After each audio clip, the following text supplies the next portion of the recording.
lagi kita di channel yang penuh imajinasi, informasi gratis, nggak bayar. Subscribe.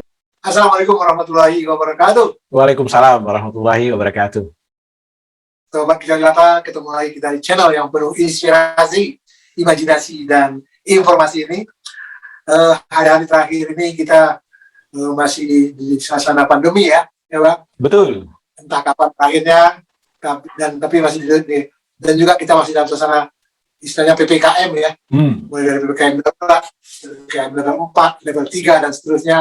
Mudah-mudahanlah kita selalu berdoa supaya pandemi ini cepat berakhir. Amin. Dan PPKM ini segera dihapus sehingga masyarakat dan kita juga bisa beraktivitas kembali normal seperti biasa, karena memang sudah sangat berat beban hidup yang ditanggung oleh masyarakat, terutama di daerah-daerah dan di pelosok-pelosoknya.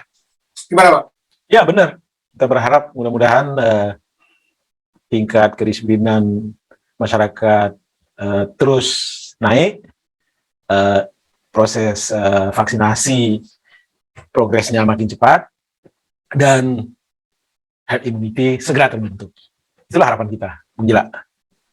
Ya, mari kita beramai-ramai mensupport ya upaya pemerintah untuk melakukan vaksinasi yang sudah disiapkan oleh pemerintah ini.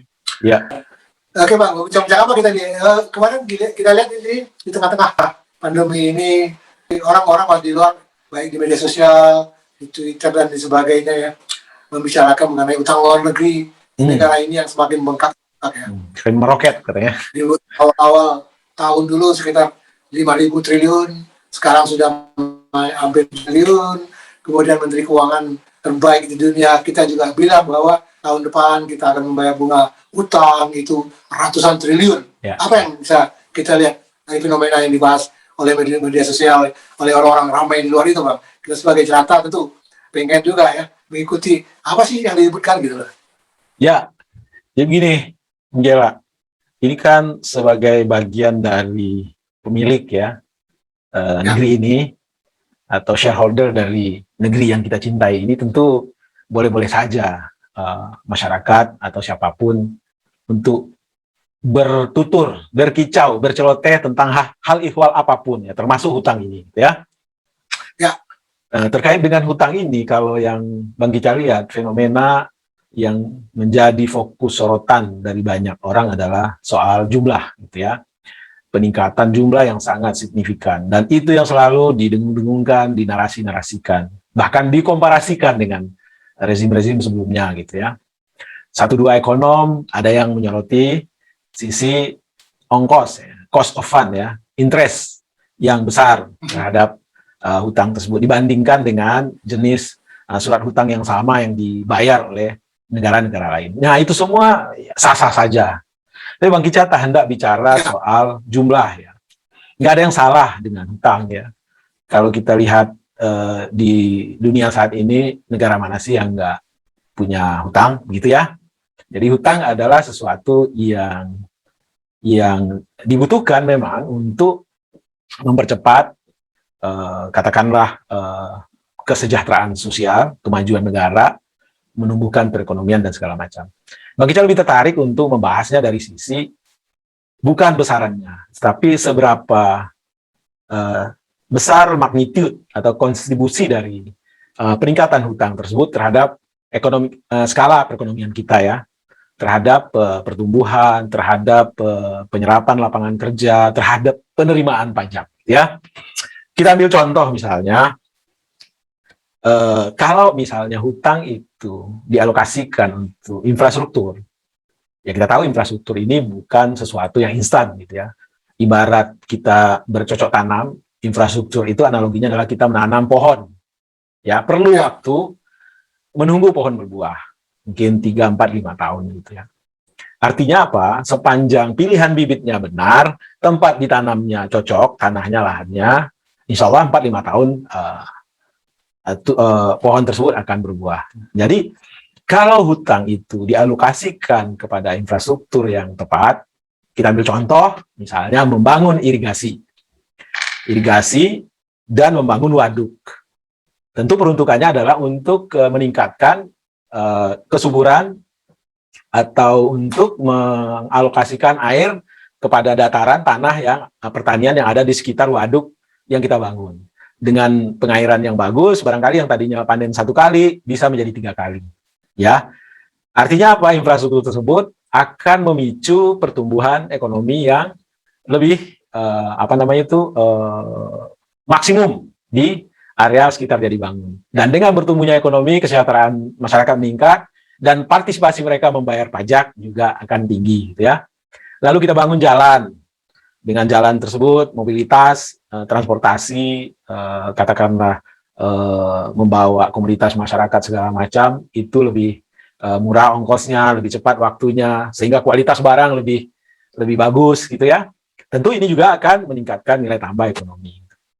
Nah, begitu juga misalnya kalau hutang tersebut kita pakai untuk meningkatkan kapasitas siswa-siswa kita, mahasiswa kita, anak didik kita dan segala macam, sehingga mereka lebih maksimum tingkat intelektualitasnya dan produktivitas, tentu dengan sendirinya juga akan meningkat. Nah, itu yang harus kita lihat gitu, dan itu semua akan tergambar di PDB gitu, produk domestik bruto. Nah, lebih bagus kita fokus ke sana gitu ya. Kalau 7 atau 6 tahun ini yang selalu kita lihat digadang-gadang oleh teman-teman yang katakanlah mendukung pemerintah, infrastruktur hebat ini itu segala macam, ya mari kita lihat saja apakah statistik bicara seperti itu gitu. Nah, yang menarik itu yang Menteri Keuangan terakhir merespon bahwa soal kewajiban bayar hutang di 2022 yang kalau nggak salah bunganya itu 400 triliun, Menteri Keuangan katakanlah menjawab bahwa tidak ada masalah dengan kewajiban bayar hutang sepanjang masyarakat patuh taat membayar pajak gitu ya. Nah, ini nggak ada yang salah dengan pernyataan Menteri Keuangan, tetapi itu masih koma. Boleh masyarakat patuh membayar pajak sepanjang memang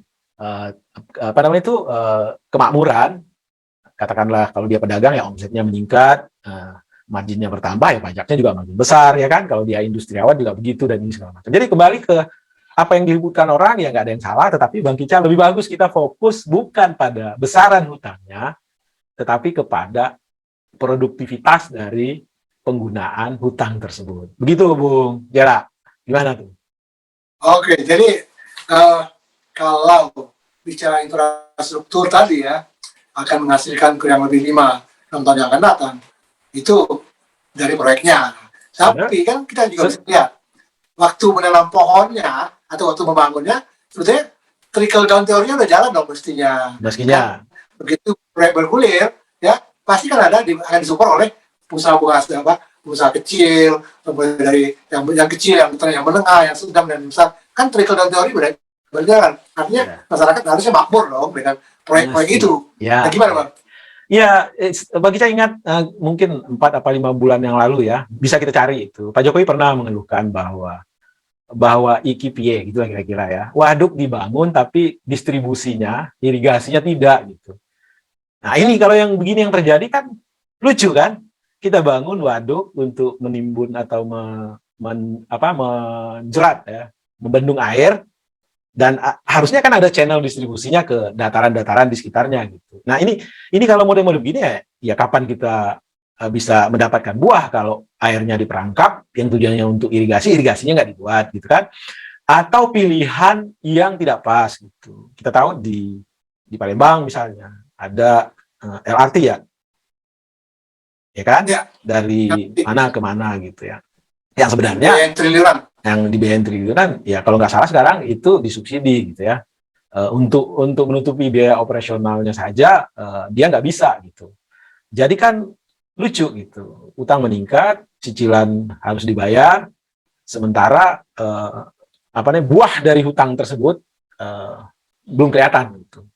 Akhirnya kan tergerus lagi alokasi, katakanlah pajak kita kumpul yang seharusnya bisa untuk dialokasikan ke kesehatan segala macam, ya kan? Sekarang karena sebagian diambil untuk bayar hutang kan masyarakat juga yang menanggungnya gitu.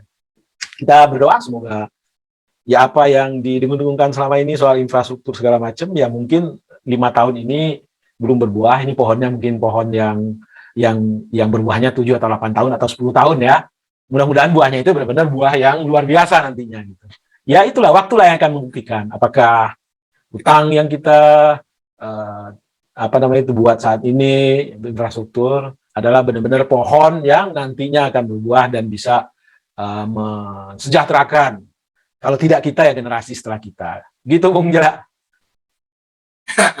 Jadi kalau kita lihat yang sempat heboh ya beberapa bulan yang lalu itu, ada waduk dibangun tak ada irigasi, ada pelabuhan dibangun tidak ada akses jalan rayanya ke sana. Ini mungkin belum selesai pada tahapan-tahapan pembangunan.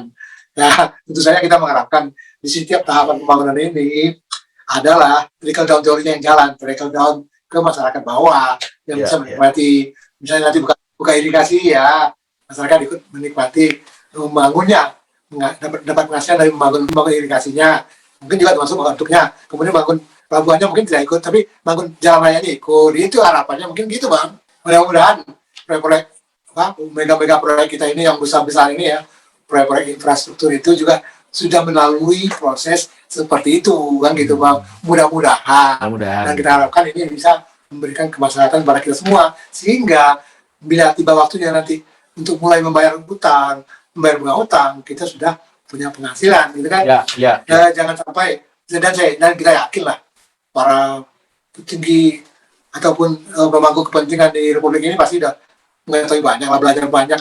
Misalnya contohnya Papua Nugini membangun infrastruktur gedung-gedung, sementara tidak ada penghasilan. Kemudian mungkin kita ada dengar cerita di Bangladesh ya, ataupun di daerah itu pinjam dari luar negeri untuk membangun gedung-gedung, sementara pemanfaatannya belum ada dan yang memakai belum ada. Nah ini kan akhirnya menjadi beban bagi negara. Dan kita yakin lah bahwa itu tadi para pemangku kepentingan dari Republik ini pasti lah lebih canggih-canggih lah. Mudah-mudahan orientasinya tidak sekedar orientasi proyek. Gitu lah kali lah. Ya, dan jangan sampai kita terjebak menjadi motor penggerak industri orang di luar sana gitu ya. Sementara kita sendiri nggak tahu manfaat apa dari proyek tersebut gitu. Jangan sampai, dan rasa-rasanya enggak lah ya. Kita berharap enggak lah. Gitu. Gitu Bung. Ya, oke. Itu mungkin mudah-mudahan tahun depan kita sudah mulai membayar bunga utang dengan kesadaran kita bersama, kesadaran masyarakat bersama, dan juga karena kemampuan masyarakat membayar pajak ya, tentu saja tidak ada yang perlu dikhawatirkan seperti yang disampaikan oleh Ibu Menteri Keuangan kita. Oke. Demikian kita cerita bincang-bincang warung hari ini. Assalamualaikum warahmatullahi wabarakatuh. Waalaikumsalam warahmatullahi wabarakatuh.